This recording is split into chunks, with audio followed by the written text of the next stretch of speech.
I have a confession to make. This is really hard to say out loud,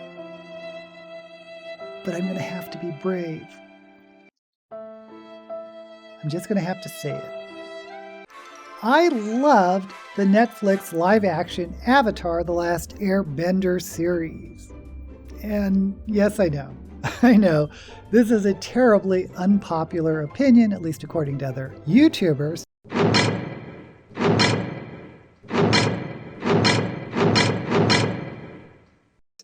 But I thought the live-action Avatar series was really good. I really enjoyed it. And I was so impressed with the casting of all Asian and indigenous actors. But then I saw what other YouTubers were saying, and I couldn't get my head around why it was getting so much hate. Even making what I thought was really outrageous claims like it was misogynistic. Really? That seemed like a big reach. Anyway, I was beginning to think that maybe I was the only one who liked it, which I guess wouldn't be that unusual, but then I thought, was I getting gaslit? Did I watch a series that was really bad and I was just too dense to see it? So I looked it up on Rotten Tomatoes and it has a splat score of 69%. And that number really doesn't show a critical consensus, but then moving over to the audience score, it has a rating of 75%. 75. So I wasn't alone. There are obviously people out there, apparently a lot of people, who really enjoyed the series, but no one is really saying it out loud. It's almost like it's not cool to like the series. And if you don't tear it apart on YouTube, then you shouldn't talk about it. But I am going to talk about it because I am Daisy Ex Machina, the drag queen detective who investigates all things speculative in science fiction, fantasy, and horror.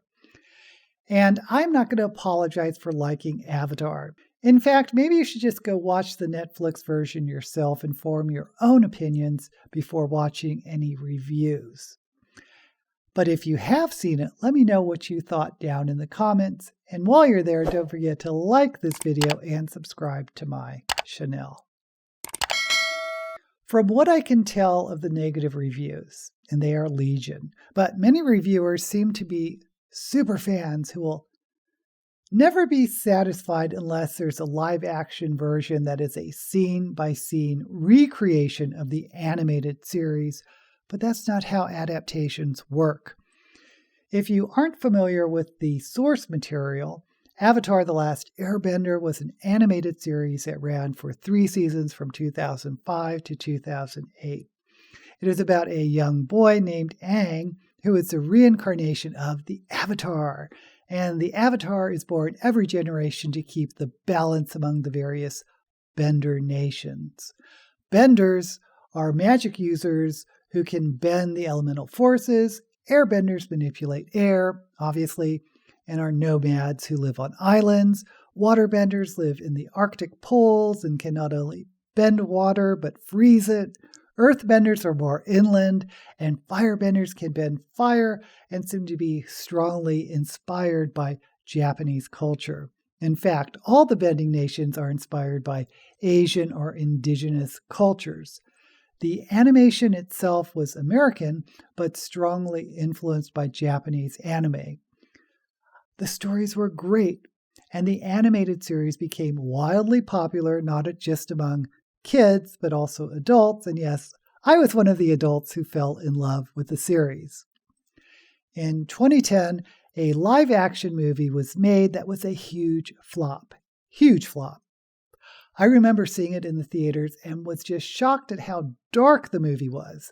And I don't mean thematically dark, but visually dark. So it was hard to see what was going on. It was directed by M. Night Shyamalan, who is known for really bizarre, weird movies like The Sixth Sense and The Village. So he was a strange choice to begin with, and maybe they should have realized what they were going to get. Also, even though the animated show was obviously greatly inspired by Asian culture, most of the actors were white, which did not sit well with people. So, Now we're in 2024 and Netflix has released their live-action adaptation of the series. They must have employed every Asian and indigenous actor in Hollywood to fill all the roles, including my hero, George Takei, who was the voice of Ko the Face Stealer. Now, some of the actors were mixed race, which I think is fine. I mean, I'm mixed. I identify as Japanese American, even though one of my parents is white, and I'm not a fan of arguments over whether someone is Asian or ethnic enough. And I thought the actors were good, and I'm a little bit leery about child actors, but I thought everyone was believable and did a good job. The only misfire, I think, was Amber Midthunder as Princess Yui, but that may be because of that wig. I mean, that wig. Overall, I loved all the costumes and special effects and cinematography. I thought it was beautiful and gorgeous and bright, but also I thought the creature effects were scary. I never thought any of the animation was scary, but the live-action face stealer, it was terrifying. Now, one thing I've said over and over when talking about adaptations is the medium is the message. In other words, in order to be a successful adaptation, the story has to change to fit the medium. And that's true from book to movie or book to musical or movie to musical or whatever. Wicked, the book, was completely transformed into the popular musical, and we'll see how it goes as a movie. And the same is true when adapting from animated series to live action. You aren't going to translate the humor of an animated series into live action. In fact, there were a couple times when I thought the live action tried to give you the type of anime reaction that you'd see in the animated series, and I didn't think it was that successful.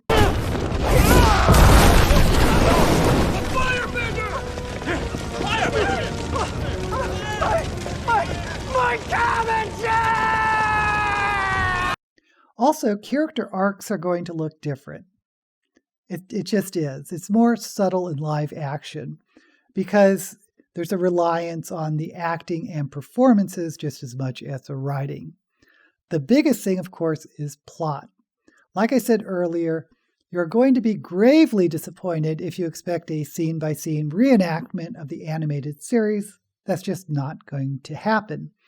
Storylines are going to get condensed, or maybe new storylines or subplots are added for story continuity or narrative consistency. In other words, to enjoy the adaptation, you kind of have to put aside your knowledge of the source material and watch the reinterpretation on its own merits. And I get it. If you really love the source material, it's hard to separate the two. I mean, I was really critical of the first season of Wheel of Time because of how the world building was changed, but spoiler, Avatar didn't really change any of the world building that I could see. I think Netflix's Avatar: The Last Airbender was a success on its own merits as a live-action series. I'll go out on a limb and say I think it's one of the most successful animation to live-action adaptations. Of course, that's a pretty low bar. I honestly think that many of the negative reviews are based on comparing the live action to the animation rather than judging the live action on its own. And I really don't think it deserves some of the really negative reviews that it's gotten. And I'm going to give you permission to publicly say that you liked Avatar: The Last Airbender. I know it's not popular, and people may think you're an idiot, but it's your opinion, and there's nothing wrong with going against the grain. Until we meet again, may all the series adaptations you watch be